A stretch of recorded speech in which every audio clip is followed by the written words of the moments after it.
I had an upright piano in my house when I was born. It was really bad. It was actually British piano. Not to say that it's bad because it was British, but I just started playing, and at some point, I started to feel that I wanted to practice, so I could actually progress in my work and not just play around.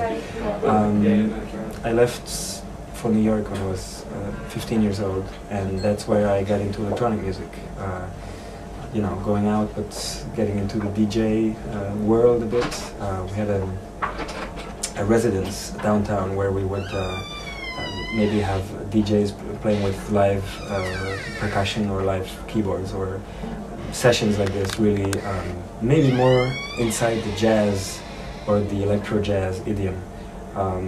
But then I discovered Detroit techno, and that's when I wanted to meet Carl, of course, but I didn't meet him until later. I guess it was 2004 when I first met him.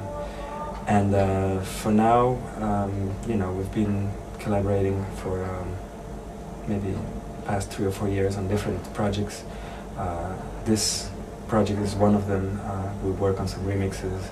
He's producing my next album, so yeah. You can do a whole bunch of different sounds with the piano.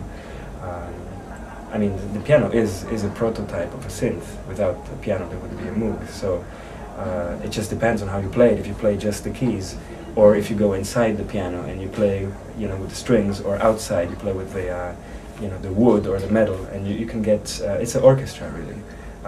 And working on the effects, you can sort of emulate maybe resonance or cutoff filters. So I really had a lot of fun experimenting with this, and when I finally had the chance to do it on stage and also on record, I found that I was maybe serving something more personal or more experimental than just playing the keys, just playing the piano on the keyboard. Minimalism is, I think, is still a very, very appealing to me, at least. I think, it could be sort of an aesthetic credo in a way. But then again, it's not new. Minimal, Carl has minimal tracks, but Johann Sebastian Bach has got a lot of minimal music, and the whole Gregorian chant might be described as minimal. Baroque music in general, I find, has something about the rhythm, something about the motor aspect of it, which gets sort of lost in classical period and certainly in romantic period.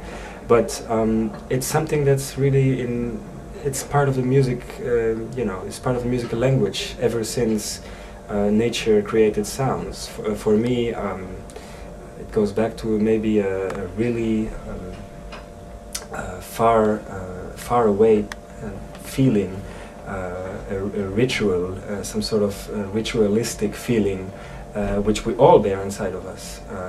It's very easy to relate to, and I think it's also it also depends how you present it, because of course someone who might be used to listening to the well-tempered clavier is not maybe doesn't know the sounds of electronic music, but something of the rhythm is very similar, I think. Mm-hmm. And then of course you have minimalism in classical contemporary music with John Cage, Steve Reich, Morton Feldman. So that's more of an American thing, maybe. But really, minimalism is part of the whole tradition, I think.